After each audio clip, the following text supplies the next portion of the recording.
Myers, and this is Late Night. We hope you're doing well. And now, if you don't mind, we're going to get to the news. South Korean President Lee Jae-myung hosted President Trump today for lunch, which included seafood salad tossed in Thousand Island dressing. And long story short, now there's a 400% tariff on Korea. The is this? During his address yesterday to U.S. troops in Japan, President Trump said that it has been less than 1 year since he won the 2024 election and added, quote, "It doesn't feel that way." No, it really doesn't. In fact, I can't remember a time when you weren't president. You're like Jack Torrance in The Shining. You've just always been here. During his address yesterday to the U.S. sailors in Japan aboard the USS George Washington, President Trump danced with the crowd to the song YMCA. Yes, it's just too bad that the Village People didn't have any songs about being in the Navy. During the same address, President Trump also said that the Navy rallies to that immortal battle cry of the American sailor, "Damn the torpedoes, full speed ahead." Well, it's certainly catchier than our new battle cry, "No more beardos."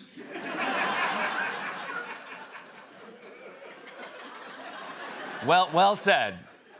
Defense Secretary Pete Hegseth announced this week that the U.S. carried out strikes on vessels in the Pacific Ocean that were allegedly carrying drugs. I mean, one look at the captain and it was obvious.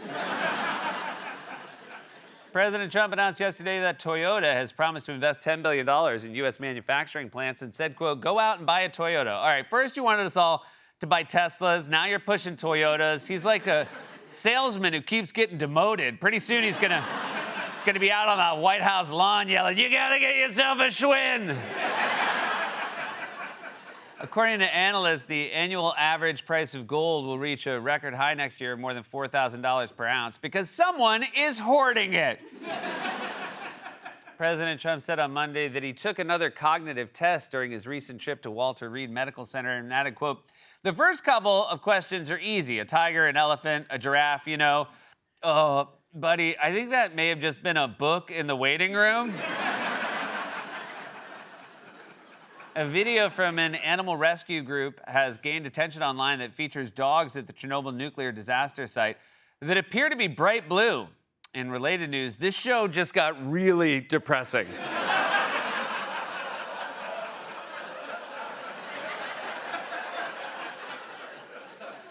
5 New Jersey towns have plans to reschedule Halloween trick-or-treating for October 30th. This only a few months after the 4th of July was rescheduled for most of June and half of July.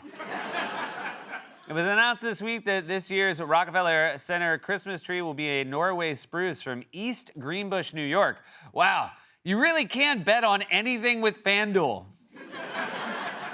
And finally, in an effort to prevent Halloween parties and rentals, Airbnb this week announced it will take new proactive measures, including anti-party technology. So now every house will come with an acoustic guitar.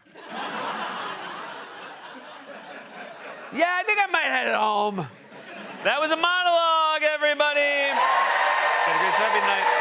You know her from movies like Hot Rod, Definitely Maybe, Wedding Crashers. She stars in Now You See Me and Now You Don't, which is in theaters November 14th. Isla Fisher is back on the show, everybody. We're so happy to have her. She's an Emmy-winning writer, director, producer, and comedian behind The 40-Year-Old Virgin, Knocked Up, and Superbad. His visual memoir, Comedy Nerd, is available now. Our friend Judd Apatow will also be joining us. But before that, Donald Trump has been on an official trip to Asia, where he's been dancing and getting gifts and having the time of his life. Meanwhile, back at home, everyone's super pissed at him about the government shutdown. And I heard one say, just let the man have fun. For more on this, it's time for a closer look.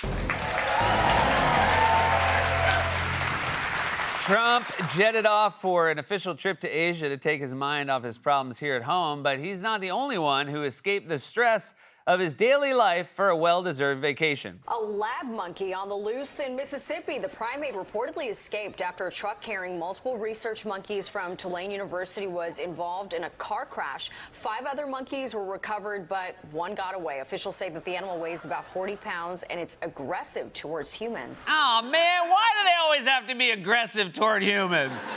Just once, I'd love for a news story about an escaped lab primate to end with, the animal weighs about 40 pounds and is looking for a home that could use a monkey butler. That's where we are right now, America. 28 days later is happening in real life, and it's not the biggest story in the news. For all we know, there could be real-life rage zombies out there right now. Some of them might even be working for the government. This is why all those sci-fi movies about outbreaks and zombie apocalypses are so unrealistic now. If 28 days later happened today, our brains would be too addled to focus on it. Just be another thing we scroll past on our phones between TikTok videos. You'd be on the couch saying, oh, well, there's a zombie outbreak in Texas. Oh my God, check this out. There's a dog dressed as a Labubu for Halloween. Plus, if we had that outbreak today, RFK Jr. would be on TV telling everybody zombieism is no worse than the common cold. They're not asking for brains, they're saying grains. They just want barley and oats. Listen, I went back and forth as to whether or not it was cool to do an RFK Jr. voice. I mean, feels like it was inbounds, but by all means, sound off in the comments. Either way, joke's on me, because when I do it, my throat hurts for the next hour. So there's a primate on the loose that's aggressive towards humans. Can we see a picture so everyone knows what to look for? Oh, okay, there we go. I'm afraid it's too late. It's too late. The virus has taken hold, and bad news, it's already spread to the hand.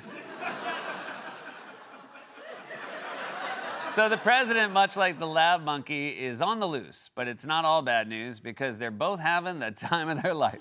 This morning, President Trump arriving in South Korea to a 21-gun salute. Greeted with lavish gifts before diplomacy over dinner. He arrived in Malaysia overnight, greeted by officials. You see the president here dancing, he calls it, along with onlookers as he walked down the red carpet.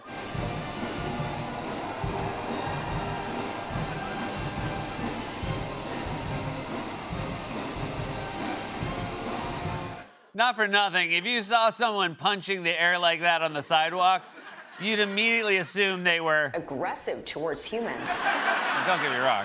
Dancing abroad is my favorite thing Trump does, but when I was watching this, I knew I'd seen it before. And then I realized he dances like the inflatable clown Kevin controls from Home Alone 2. Oh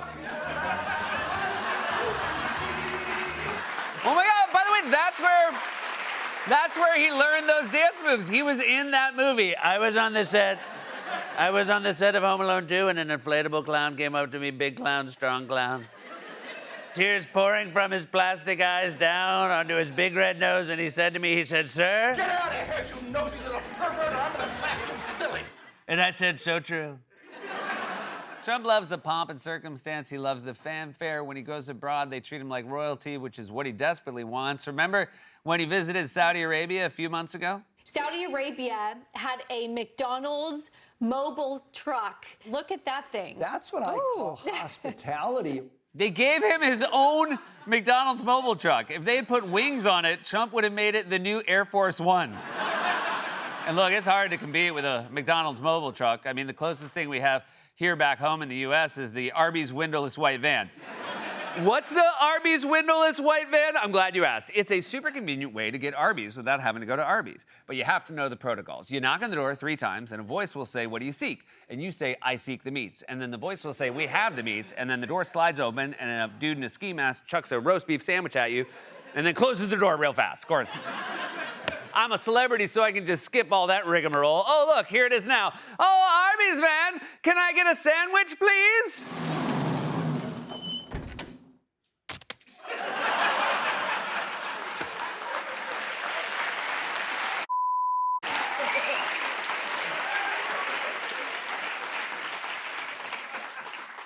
Ice cold. Anyway, the point is Trump loves that he gets special treatment, which is why he's having such a great time in Asia. The US president is in South Korea this hour, meeting with President Lee Jae-myung. Just minutes ago, Donald Trump was presented with one of the country's highest honors, usually reserved for South Korean presidents. They also received a lavish gift, a replica of an ancient crown. This gold crown is the largest and most extravagant of the 6 existing gold crowns from the Shilla period. The Cheonnachong gold crown symbolizes the divine connection between the authority of the heavens and sovereignty on earth, as well as the strong leadership and authority of a leader. We present this gold crown to you on this joyous occasion of your state visit to Gyeongju. You know, as soon as the cameras were gone, Trump asked if he could try it on. Although, With old crowns, there's always that risk that you'd be tempting the wrath of a long-dead king. You know, it's like opening the Ark of the Covenant. A bunch of ghosts would immediately swirl around Trump, and then, of course, he'd hire them all for his cabinet. I don't like being burned multiple times in the same closer look.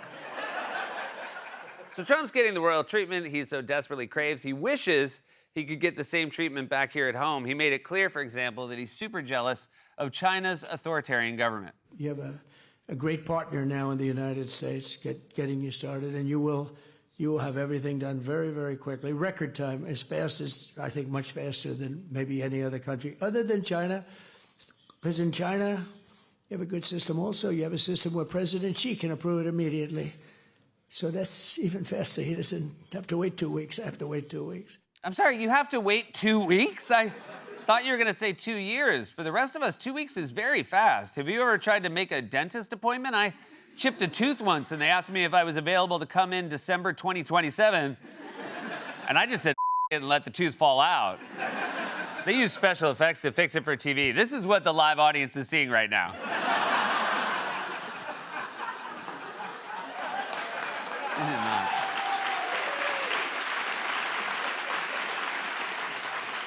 I signed off on that joke, not that photo.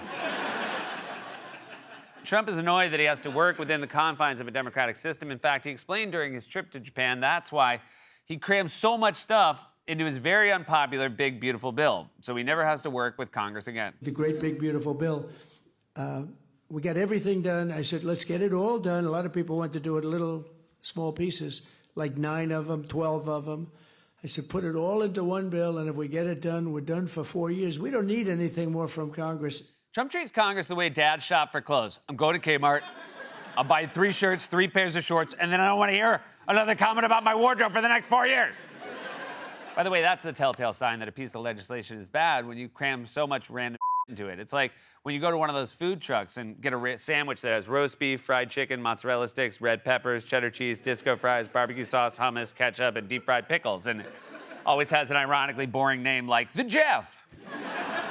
That's how democracy works. You're supposed to get the approval of Congress. For example, you can't just bomb boats wherever the hell you want. That's illegal and unconstitutional. And that's not just me saying that. That's coming from Republicans. The Constitution says that when you go to war, Congress has to vote on it. So at this point, I would call them extrajudicial killings. And this is akin to what China does, to Iran does with drug dealers. They summarily execute people without presenting evidence to the public. So it's wrong. Of course, when you say this is how China does it, that just makes Trump love it even more. He's like, I don't want to blow up a boat in 2 weeks. I want to do it now.